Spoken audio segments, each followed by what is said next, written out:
মিঠাই আজকে একটা বড় কর্মকাণ্ড করে ফেলেছে, আর এই কর্মকাণ্ডটা কি তোমাদের সবই বলছি। আর তার আগে আমি ওকে বলি এই কর্মকাণ্ডের জন্য আমি ওকে 10-এ 10ই দেব। আর এবার বলি তোমাদের কর্মকাণ্ডটা কি। সকালবেলায় স্কুল থেকে এসে রীতিমতো জলখাবারটা আমি খাইয়ে দিয়েছি, তারপরে যে হঠাৎ ও দেখি একটা ন্যাকড়ার খোঁজ করছে, মা একটা কাপড় ছেঁড়া দাও। আমি বলছি কী করবি কাপড় ছেঁড়া? তারপরে বলছে যে মা আমি আমার সাইকেলটা মুছবো।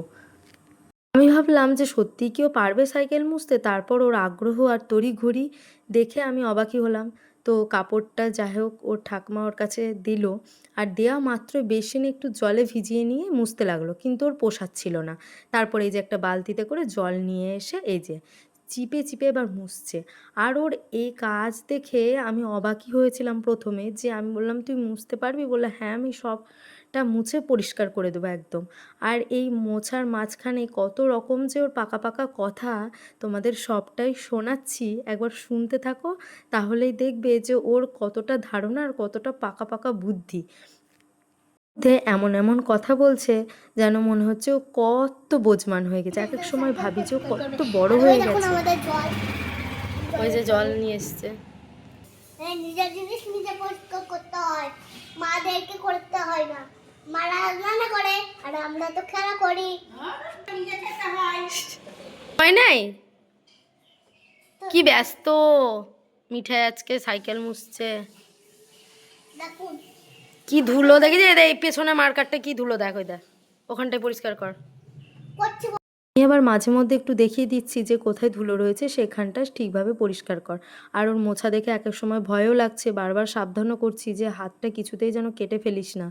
যা করে মুছছে স্পোকের ভেতর দিয়ে, মানে কোনো জায়গা কোনো অংশই ও আজ বাদ দেবে না, সমস্তটা পরিষ্কার করে মুছবে।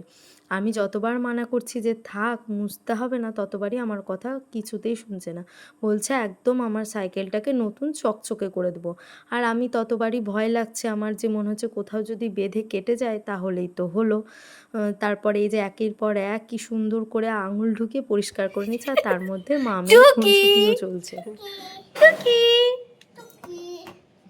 তারপর অনেকক্ষণ পর বলছে মা আমি আর এভাবে বসে করতে পারছি না, আমার একটা পিঁড়ে এনে দাও। তারপর এই যে পিঁড়েটা এনে দিলাম, তারপরে এই যে বসে এবার মোছামুছির কাজ করছে।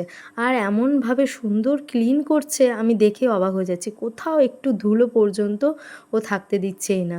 এই যে সমস্তটা কি সুন্দর হাত ভরে ভরে মুছছে। আমি বারবার কিন্তু ওকে সাবধান করছি, তবুও যাই হোক আমার কথা শুনলেও আবারও সেই একইভাবে করছে, মুছছে। আমাকে তো কোনোভাবে হাত লাগাতেই দিচ্ছে না।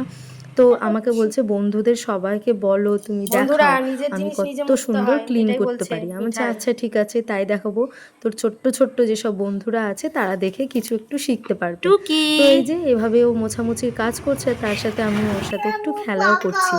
ও মাঝে মধ্যে বলছে মা আমি আর পারছি না। আমি বলছি কাল হবে, তো আমার কথাও কিছুতেই শুনছে না। ঘাড় ব্যথা এগুলো তাই তো শোনা। থাক আবার কালকে করবা, আজই করবা? উঠে দিলে তো আর কালকে করতে হবে না। হ্যাঁ কালকে তো আবার দুপুর বেলা আছে, খেলতে যেতে হবে, তখন আবার করে যাবে বলবে বন্ধুরা। আজ উঠে দিয়ে মানা করতেই আমাকে কেমন বুঝিয়ে দিল যে কালকে তো আমাকে খেলতে যেতে হবে, তো আজকে আমি মুছে রেখে দিই, তাহলে কাল আমায় আর মুছতে হবে না। এটাই ও আমাকে বোঝালো। ওর ভাবনাটা সুন্দর, যে যেদিনকার কাজ সেদিন করে নেবে। এটা ওর একটা মানে মনের মধ্যে এই জেদটা আছে যে আজকের কাজটা আজকে করে নিলে ওকে আর কাল করতে হবে না। এই দিকটা ভালো, ঠিকই আছে। তো ও নিজের হাতে এই সাইকেলটা, ওর নিজের সাইকেলটা ও নিজেই মুছে পরিষ্কার করেছে, আর কতটা ও পরিষ্কার করতে পেরেছে তোমরা অবশ্যই জানিও কমেন্টের মাধ্যমে। আমার ওর কাজটা তো খুব ভালো লেগেছে, তাই আমি ওকে 10-এ 10 দিয়েছি। আর তোমরা ওকে কত দেবে, এই ক্ষুদে শিশুটাকে তোমরা কতটা নাম্বার দেবে অবশ্যই কমেন্টে কিন্তু জানিও। আর এই নিত্যদিনের কর্মজীবন যেমন আমাদের এক এক রকম থাকে, সেরকম আমার মিঠাইয়েরও এক এক দিনের কর্মকাণ্ড এক এক রকমের হয়। সেটুকুই একটু ক্যামেরাবন্দি করে রাখি যাতে ও বড় হলে দেখাতে পারে।